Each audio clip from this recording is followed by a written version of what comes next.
The marketplace was cold, loud, and full of shadows. Rusted metal walls echoed with the noise of traders shouting, machines buzzing, and strange creatures growling in their cages. A whale. The air smelled of oil, fire, and something rotten. Jace walked through it all like he belonged. He was a human, tall, strong, with a tired face and sharp eyes that missed nothing. His black jacket was worn, and his boots were covered in dust from 100 different planets. He wasn't rich, but he was smart. And in places like this, smart kept you alive. He had come for a payment. A dangerous job was done smuggling rare minerals past a pirate blockade. Now, he wanted what was promised: credits, weapons, or something valuable. But the alien merchant, a short, four-eyed creature named Gorik, stood sweating behind a dirty stall. "No credits," Gorik mumbled, looking nervous. "Pirates stole my vault. But I have something else." Jace narrowed his eyes. "You better not waste my time." Gorik clapped his hands. From behind the stall, two large guards dragged out a small cage. Inside, it sat a girl. She was clearly alien skin, a soft shade of violet, long silver hair hanging in messy waves, and glowing blue eyes that didn't meet anyone's gaze. She was thin, quiet, and dressed in torn fabric. Chains locked her wrists. Her arms had faded marks, as if from lashes or branding. "A slave," Gorik smiled. "Rare species, obedient, pretty. Worth more than credits if you know the market." Jace's face stayed still, but inside he felt cold. Slavery disgusted him. It reminded him of the war zones he had escaped years ago. But he said nothing. In places like this, showing feelings was a weakness. "I don't deal in slaves," he said flatly. "Consider her payment," Gorik pushed, looking afraid now. "She was part of a royal transport. Some say she's a noble runaway. I don't know. All I know is she's yours. Or nothing." Jace looked into the cage. The girl didn't speak, didn't cry, didn't even flinch. She just stared at the floor like she had already died inside. He could have walked away. He should have walked away. But then she looked up, just for a second. And in that second, Jace saw something that stopped him. Cold, not fear, not anger, but dignity. A strange kind of strength behind those glowing eyes, like she wasn't what she seemed. "What's your name?" Jace asked. She didn't answer. Gorik laughed nervously. "She doesn't speak much. Dumb, maybe. Broken, but still useful. You'll see, I'll take her," Jace interrupted. Gorik blinked. "You will." Nodded. "But I swear, if she brings me any trouble, I'll bring her back, and you with her." The deal was made. The chains were released. The cage opened. The girl didn't move at first. Then slowly she stood, gracefully, despite her weak frame. Jace saw faint scars across her back, but her steps were light. Like a dancer. She walked beside him, silent as he led her through the crowd. Many stared. Some laughed. One merchant even whispered, "Poor fool. Took the cursed one." Jace didn't care. He'd seen worse. Much worse. Back on his ship, he showed her to a small cabin. It wasn't much, just a bed, a blanket, and clean water. "You're not a slave anymore," he said. "You don't have to speak. Just rest." Still, she said nothing. That night, Jace sat in the pilot seat, staring at the stars. He thought about what he had done. Why had he accepted her? Maybe guilt. Maybe curiosity. Or maybe it was the way she looked at him, like she was waiting for someone to see her, truly see her. Before sleep took him, his ship's AI chimed. "Unknown biological reading detected," the voice said. "Passenger DNA matches partial royal lineage from the Valexian Dominion. Probability 87%. Jace sat up straight. "What?" Ran a scan again. Same result. The girl he had just accepted as payment wasn't just rare. She wasn't just mysterious. She might be royalty, or worse, a hunted royal. And if anyone found out, he'd be hunted too. He turned toward her door. She was no ordinary slave. She was the slave no one wanted, because she was too dangerous to keep. And now, she was his problem. The next morning, Jace found the alien girl sitting on the floor, her back straight, her hands folded in her lap. She had not touched the food or water. Her silver hair still looked tangled, and her clothes were still torn. But her eyes were clear now, focused, sharp. He handed her a warm cup of broth.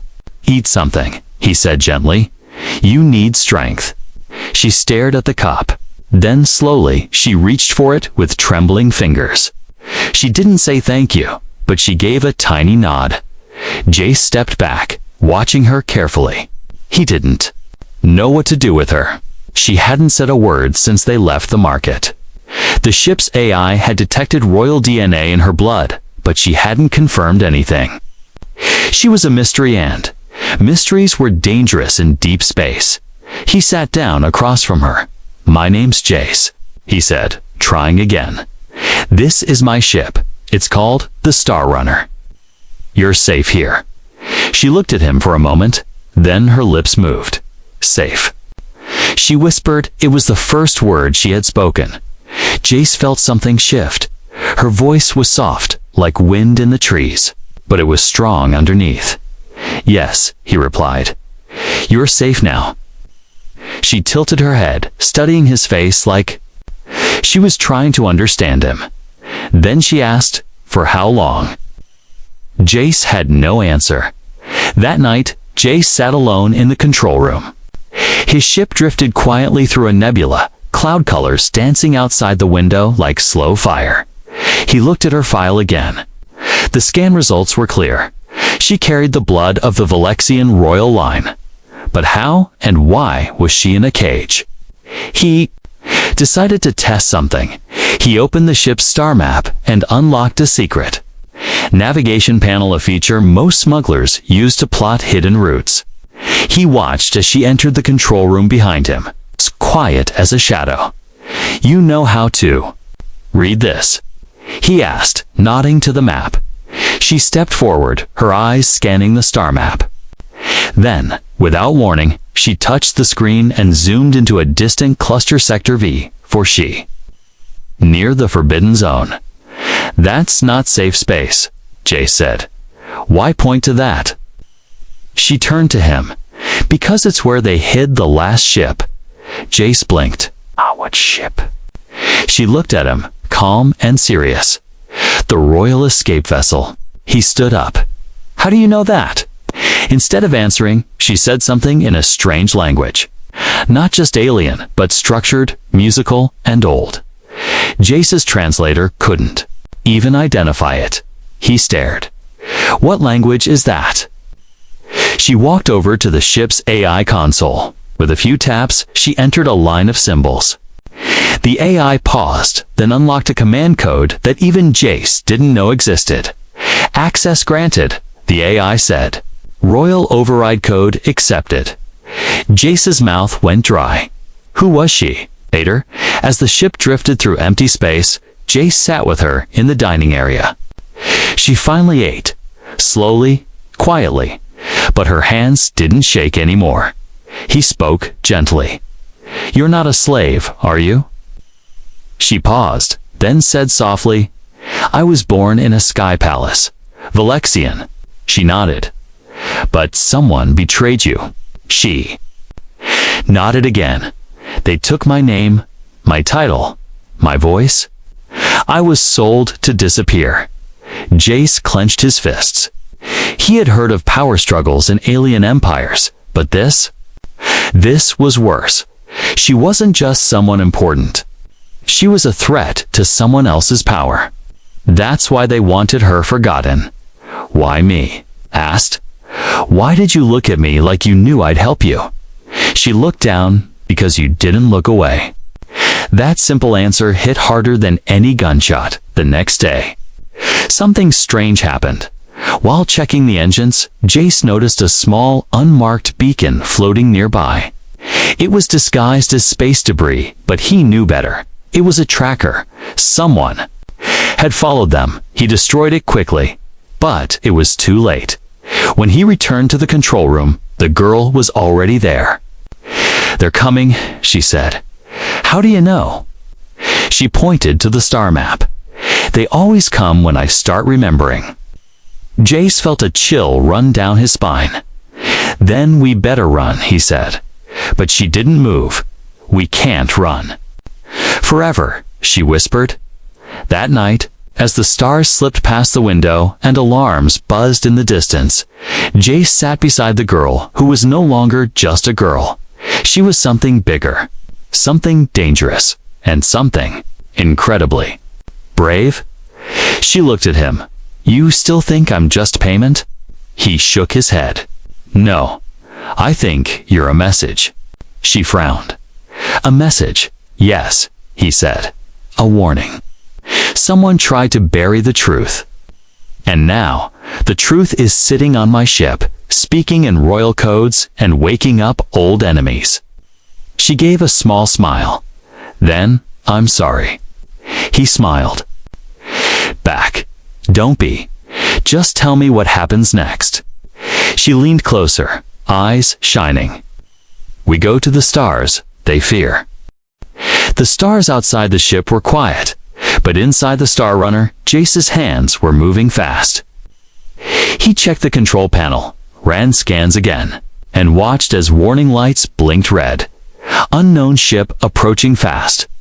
The AI said, its voice calm but urgent. Stealth mode detected. Estimated arrival for minutes. Jace muttered, "They found us." Behind him, the alien girl stood quietly, holding onto the metal rail. Her silver hair fell over her shoulder, and her glowing eyes didn't blink.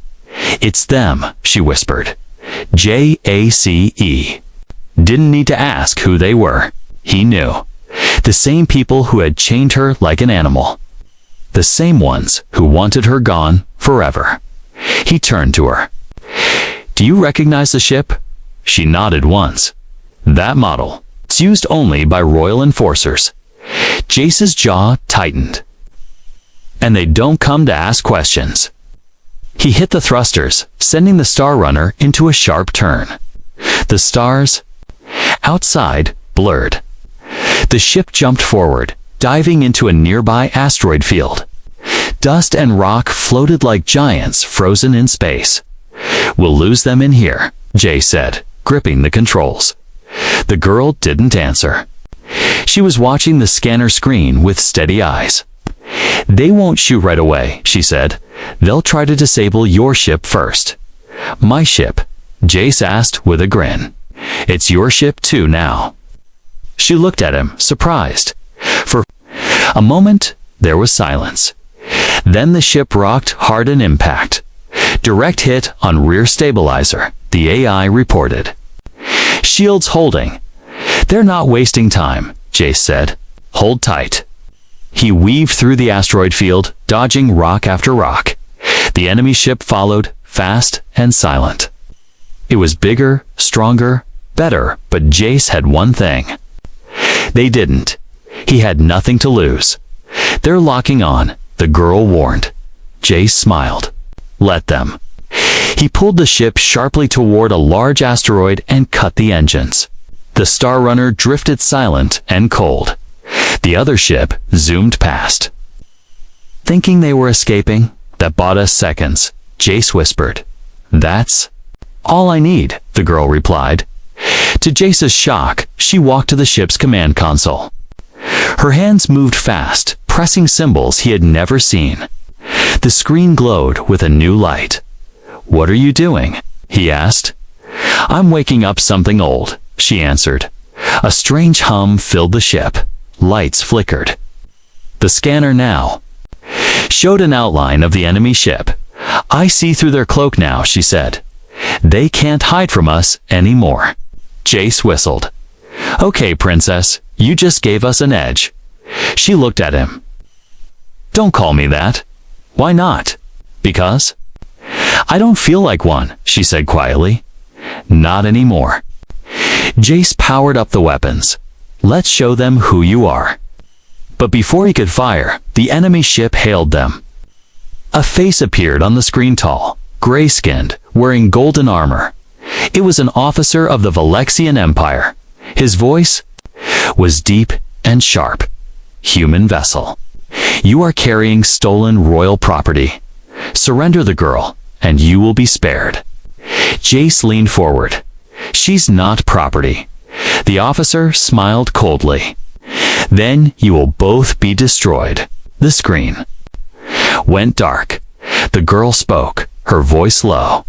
His name is Commander Rozek. He was my father's enemy.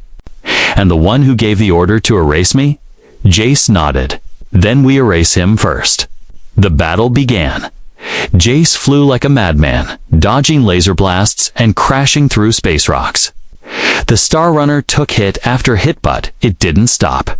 Meanwhile, the girl used the ship systems like she had built them herself.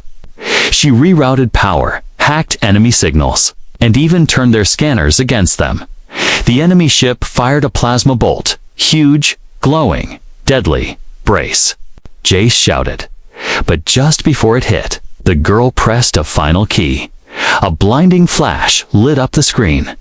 The enemy ship twisted, spun, and lost power. They're blind, the girl said. Jace grinned, and we're out of here. They flew away, fast, disappearing into the darkness. The asteroid field covered their tracks. Later, as the engines cooled and silence returned, Jace sat beside her in the hallway. She was breathing hard, sweat on her face, but her eyes were shining. That was close, he said. She nodded, too close. He handed her a drink. She took it, this time without hesitation. Jace looked at her. You said you were erased, but you're still here, still fighting. I don't know who I am anymore, she said. They took everything from me, my home, my family, even my name. Jace placed a hand over his chest. Then let's build you a new name, a new life. She looked at him, almost smiling. Are you helping me? He shrugged. Because I don't like bullies, and because you're not just anyone. You're something they fear. She tilted her head. What if they never stop chasing us? Jace stood up, walking toward the bridge. Then we never stop running, till you're ready to stop. She whispered behind him, thank you. The Star Runner floated in the orbit of a dead moon. No cities, no light, just rocks and quiet blackness. It was the safest place Jace could find for repairs. He had shut off all major power sources. The ship was dark, cold, and nearly invisible to sensors. Inside, the silence was heavy. The alien girl sat in the medical bay. Her hands rested on her knees, and her glowing blue eyes stared at the floor. Her hair was still tangled, her skin still pale. But her spirit, Jace could feel it was waking up. Jace entered quietly, holding a small med kit. You're still not sleeping, he said. She didn't answer. He sighed and sat beside her. Scanned the damage. We need at least 2 days of repair time. That means we're stuck here for a while. She looked at him finally. They'll find us. Maybe, he said, but not today. There was a pause. Then she asked, why did you stop calling me princess? Jace looked surprised. You told me not to. She nodded slowly. I think I was afraid. Afraid of what? Afraid it might be true. Later that night, Jace heard a soft sound coming from her room, a low hum. He followed it. Carefully, the door was open. She was sitting in front of a small mirror, humming a strange melody. Her fingers moved slowly across her skin, wiping away the grime and old dust. Under the dirt, under the bruises, Jace saw it, a faint golden mark on her shoulder. Thin, curved, line shaped like a flame within a circle. Glowing faintly under the skin, he stepped closer. What is that? She looked at him in the mirror. "It's my crest," she said softly. "Your family symbol." She nodded. "It only shows under light from a red sun." Jace looked out the window. The dead moon they were orbiting had a red dwarf sun in the distance. She turned to face him fully now. Her shoulders bare, the crest shone brighter. A royal flame. "Now you believe me," she whispered. "I believed you already," Jay said. "But now the galaxy would believe it too." She pulled her shirt back over her shoulder, as if ashamed. "This mark is why they want me dead." "No," Jace said firmly. "They want you dead because they know you're still alive, and that means you're still a threat to them." The next morning, Jace worked in the engine bay, welding parts and fixing circuits. She sat nearby, watching quietly. Then she asked something unexpected. "Did you ever lose your home?" Jace paused. He looked up, his face unreadable. "Yes," he said, "after a while, a long time ago. Earth Colony Sector 8 Gamma Pirate. Raid, they burned everything. Family gone." She nodded. "Then you understand." "I do," he replied, tightening a bolt. She crawled over and handed him a tool. "Then maybe you can help me take mine back." He looked at her, surprised. "I thought you wanted to disappear." "I did," she said. "But hiding won't stop the pain. And hiding won't save others like me." As night fell again, Jace ran another scan on her crest. The results confirmed what he already knew: royal DNA, pure and unmistakable. But this time, something else showed up. Hidden nanotech. "What's this?" he asked. She looked confused. "What do you mean?" He zoomed in. "There's tech embedded in your skin. Dormant. Old. Probably from birth." She went pale. "My mother once said I had a star inside me." Jace tapped the screen. She wasn't wrong. With gentle tools, he activated the sequence. A hologram blinked into the air static at first, then a clear image of a tall alien woman in royal robes. It was a message. "If you're seeing this," the woman said, "then they have failed to erase you. My daughter, remember who you are. The flame cannot be buried. You are the last of the Valexian line. The crown is yours. And the galaxy will rise with you or fall before you." The hologram faded. The girls stared at it for a long time. Lips trembled. Mother Jay stood silently beside her. Then he said, "You're not just a royal, you're a beacon." She looked at him with wet eyes. "I'm scared." He nodded. "Me too, but we do this together." Just then, the ship's AI blinked to life. "Warning, unidentified signal detected. 2 ships approaching fast." Jay stood up quickly. "How did they find us?" "The girl," said the crest. "It must have activated a signal." Jace growled. "Of course they planned that too." She grabbed his hand. "We have to run." He looked down at her. "No," he said. "We don't run this time." He led her to the hidden weapons bay. "You said you wanted to take your life back," he said, handing her a plasma pistol. She hesitated. "I've never fired one." "You won't need to," Jace said. "You've already started a war just by surviving." The enemy ships appeared like ghosts through the blackness of space. 2 dark vessels, sleek and silent, glided toward the Star Runner. No lights, no warnings, only the cold certainty of death. Inside the ship, Jace stood at the command console, eyes locked on the scanner. The alien girl, no longer just a quiet shadow, stood beside him. Her back was straight, her blue eyes calm. The golden crest on her shoulder still glowed faintly under the red sun. "They're locking weapons," the AI reported. "Weapons hot," Jace replied. "But if they board us, we won't last long." The girl spoke softly. "Then don't let them board." Jace turned to her. "This is your fight now, isn't it?" She met his gaze. "No, it's ours." In the storage room, Jace handed her a lightweight armor jacket. "This will stop small blasts, better than rags." She nodded, putting it on. It fit her strangely. Well, as if made for her. She looked stronger, now still graceful. Still quiet, but with fire in her stance. "You've changed," Jace said. She looked down at her hands. "I was never weak. I just wasn't allowed to be strong," he said. Nothing.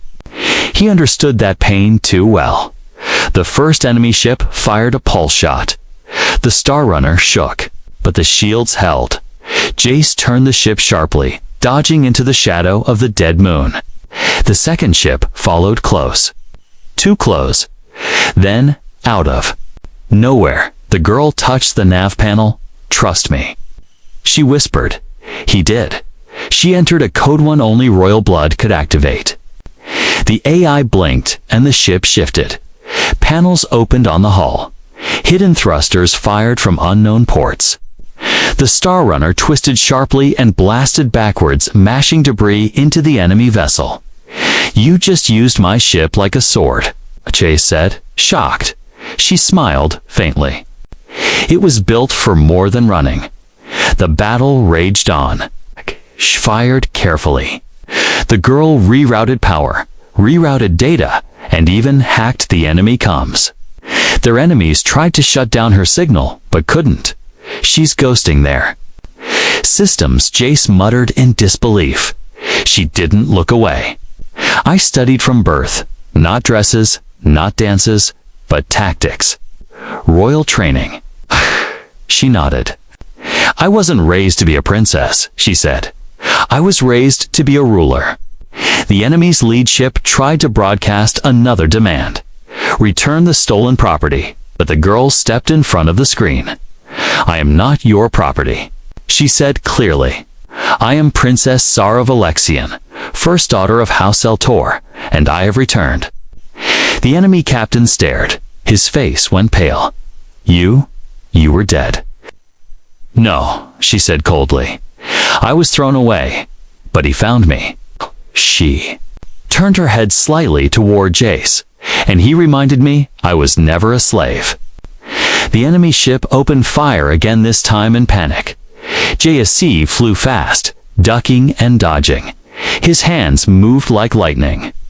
The girl stood behind him, holding the wall for balance, still watching, still calculating. And then, boom, the smaller enemy ship clipped an asteroid and exploded. "One down," Jace said. The larger one turned to flee. "Cowards," the girl whispered. Jace could have chased them, but instead, he powered down. "Let them run," he said. "Your message hit harder than my cannons ever could." She looked at him with wide eyes. He wasn't just a pilot, it was a protector. Later, after silence returned, Jace cooked something. Simple protein packs and hot water. He placed a bowl in front of her. "Food fit for a queen," he joked. She laughed, soft like a small bell. It was the first time he heard her laugh. "I'm not a queen yet," she said. "You could be," he replied. One day, she shook her head. "Not without help. Not without someone who sees me." "I see you," Jace said quietly. She didn't reply, but her eyes said everything. Before bed, she stood by the mirror again. She had cleaned her face, fixed her hair, and stood taller than ever. She stared at her reflection. At the golden crest on her shoulder, she traced it with her fingers and whispered to herself, "I was never a slave." Jace stood by the door. He heard her. He smiled and walked away, letting her have that moment. But in the darkness of space, far beyond their sensors, a message was being sent. "Target Sara of Alexian confirmed alive. Prepare the royal fleet. Operation Silence must continue." They were coming, and this time, they weren't sending bounty hunters. They were sending an army. For 2 days, the Star Runner drifted through deep space, silent, hiding, healing. JACE used every tool in his ship's repair bay. Burned wires, shattered hull plating, Damaged fuel lines, he fixed it all with his own hands. Grease covered his arms. Sweat clung to his face. But he didn't stop. Princess Sarah helped where she weak. You went where she could. She learned fast, handing him the right tools, patching small systems, holding lights steady. She didn't act like a royal. She acted like someone trying to survive. You're getting good at this, Jace said one evening. I had no choice, she answered. Life taught me fast. He smiled. Same here. They didn't talk much after that, but something was growing between them, something silent, strong, and unspoken. That night, while checking the ship's data core, Jace found a signal buried in the system. A slow pulse. A hidden message. He ran a decryption scan. The message was short and terrifying. Sarah Valaxian alive, terminate with full force, royal fleet en route. Jace stood still, his hands clenched. He had faced pirates. He had fought slavers. But a full royal fleet, that was war. He walked to the bridge. Sarah was there, staring at the stars. She didn't turn around. You saw it? She said. He nodded. They're sending an entire fleet. Not just bounty hunters this time. She looked calm, of course. They always feared me most when I was silent. Now I've spoken. Jace sat beside her. We can still run. I know back routes, black holes, abandoned mining systems. She turned to him. And then what? We hide forever. Watch others suffer like I did. He didn't answer. You don't have to stay with me, she said. This isn't your fight. Jace stood up slowly. It became my fight the moment I opened that cage. They left orbit and headed to a small jungle moon hidden in a gas cloud. It was a forgotten world. No cities, no colonies, only wild nature and silence. Jace used it before as a safe house. They landed in a quiet clearing. Giant green trees stretched toward the sky. Strange birds called in the distance. It was peaceful. For now, Jace set up a shield barrier and activated the camo dome. From the sky, the ship would vanish. We'll stay here a few days, he told her. Recharge, regroup, prepare. Sarah nodded. I used to dream of trees like this when I was locked in that cage. Jace looked at her. You're free now. She looked at her hands. But for how long? They sat near a small fire that night. The jungle buzzed with quiet life. Sarah leaned against a tree, her eyes watching the stars above. Jace handed her a small energy knife. Keep this close, just in case. She took it, hesitating. You really think they'll send ground troops? I think they'll send whatever it takes, he said. And I think they'll start with us. She didn't look afraid. Just tired. You don't have to die for me. He looked at her. Maybe I won't. Maybe you'll be the one who saves me. She almost smiled. Hours later, a noise woke them. A low hum in the trees. JAC grabbed his weapon and scanned the area. The camo dome shimmered, then flickered, then failed. They found us. He whispered. A voice echoed from the shadows. Surrender the royal fugitive, and you may live. Jace raised his rifle. Come, take her. Sarah stepped beside him. She wasn't hiding anymore. She wasn't shaking. Her crest glowed, even under the moonlight. I am not running, she said aloud. I am not a slave. I am Princess Syra. Valaxian. The jungle fell silent, and then shadows moved. 6 armored figures stepped from the trees. Black armor, royal emblems, weapons ready. Sarah stepped forward. No more silence, she said. The first soldier raised his weapon. Jace didn't. Wait, he fired. The clearing lit up with flashes of blue light. Trees caught fire. The ground shook. SEIR, a ducked behind the ship, firing her energy blade at one of the attackers. It struck his armor, short-circuiting it. Another soldier rushed just only to be thrown by a kick to the chest. Blasts flew in every direction, but they held their ground by sunrise. The battle was over. 3 attackers fled. 3 were unconscious. Jace had a deep cut on his arm, and his shoulder ached. Syrah's clothes were torn, and her breath was shaky, but they had one dot together.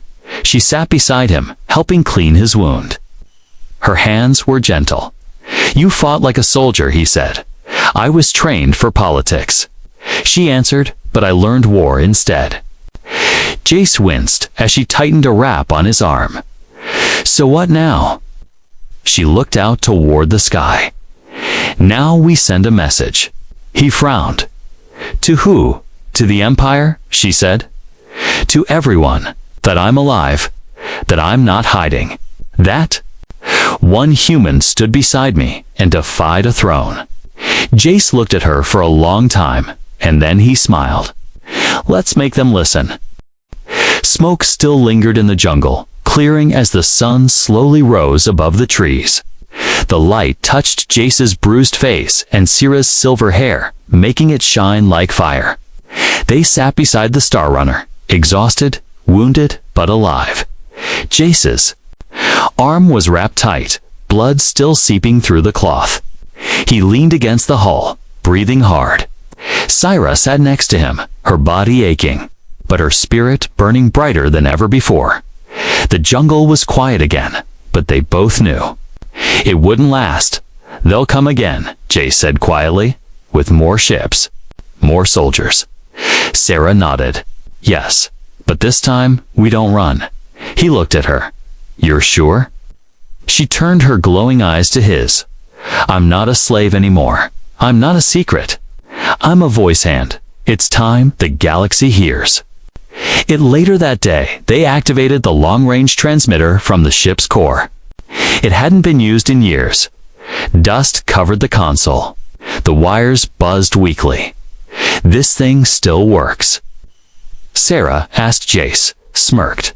"Barely, but I think it's got one last scream left in it." He stepped back, giving her the space. She stood tall, calm, her royal crest glowing bright under her collarbone. Her voice was steady. She pressed the record button. "This is Princess Syrah Veloxian. I was betrayed, caged, and nearly erased by my own blood. Oh, but I survived. I lived through chains, through silence, through exile. I was called a slave, but I was never one." She paused, breathing. "I stand now not to reclaim a throne, but to destroy the fear that kept me from it, and I do not stand alone." She looked at Jace. "I stand with the one being in this galaxy who saw me when no one else did. A human, a stranger, a protector." He didn't need a crown to be noble. He didn't need a title to be brave. Jace scratched the back of his neck, half-dashed smiling. She continued. "To all who suffer in silence, who are cast out and forgotten, I am your voice. The Empire tried to bury me, but they forgot one thing. Seeds grow in darkness, and now I rise." She pressed the send button. The signal shot into space past moons, past stars, toward every corner of the galaxy. It could not be taken back. Hours passed. The silence was heavy. Then, the ship's console lit up. "Incoming message." Dozens of signals. Hundreds. One by one, names and faces began to appear. Leon outlaws. Forgotten noble houses, hidden freedom fighters, human colonies. Some poor, some powerful, but all listening. And all answering, "We stand with you, Princess." For the girl they tried to erase. For the human who stayed. The galaxy was waking up. Jay sat down heavily. "Well," he muttered, "now we really poked the nest." Syrah chuckled softly. "Now they can't ignore me." He looked at her seriously. "What happens next won't be easy." "I don't want easy," she said. "I want true." She reached out slowly, carefully, and took his hand. You gave me freedom, she whispered. But more than that, you gave me worth. Jace didn't speak. He only squeezed her hand gently. She leaned against him just for a moment. The jungle, the stars, the wounds, they were all quiet now. Peaceful, even. The next morning, a scout ship arrived, fast and silver, but carrying no weapons. It hovered in the sky above them, then landed. A young alien boy stepped out, wearing the crest of a forgotten house. He bowed deeply. Your Highness, we heard your message. We're here to serve. Sira stood tall, her voice clear. We don't need servants. We need allies. He nodded. Then, I am yours. She turned to Jace, ready to lead. He raised an eyebrow. Me, I fix engines. She smiled. You fix broken people too. He sighed. Fine, but I'm not wearing royal robes. She laughed. Deal. As more ships arrived, one thing became clear. The galaxy wasn't as loyal to the Empire as it once was. They had all been waiting for a sign. A spark. And Sarah was that spark. Not the warrior princess from the old stories. Not the cold royal. But the girl who had once sat in a cage with dirt on her skin and pain in her eyes and still dared to rise. Later, as they prepared to leave, the jungle moon, Sarah, stood on the platform of the Star Runner. Jace stood beside her, his arm in a sling, the stars stretched out before them. Where to now? He asked. She looked ahead, to every place where voices are crushed. She said, to every cage that still stands. We're not running anymore, Jace. He grinned. No, we're leading. And with that, they rose. The human who saw a slave and found a princess. The princess who thought she was broken and found her worth through a human's eyes. Together, they became a legend. Not of power, but of hope.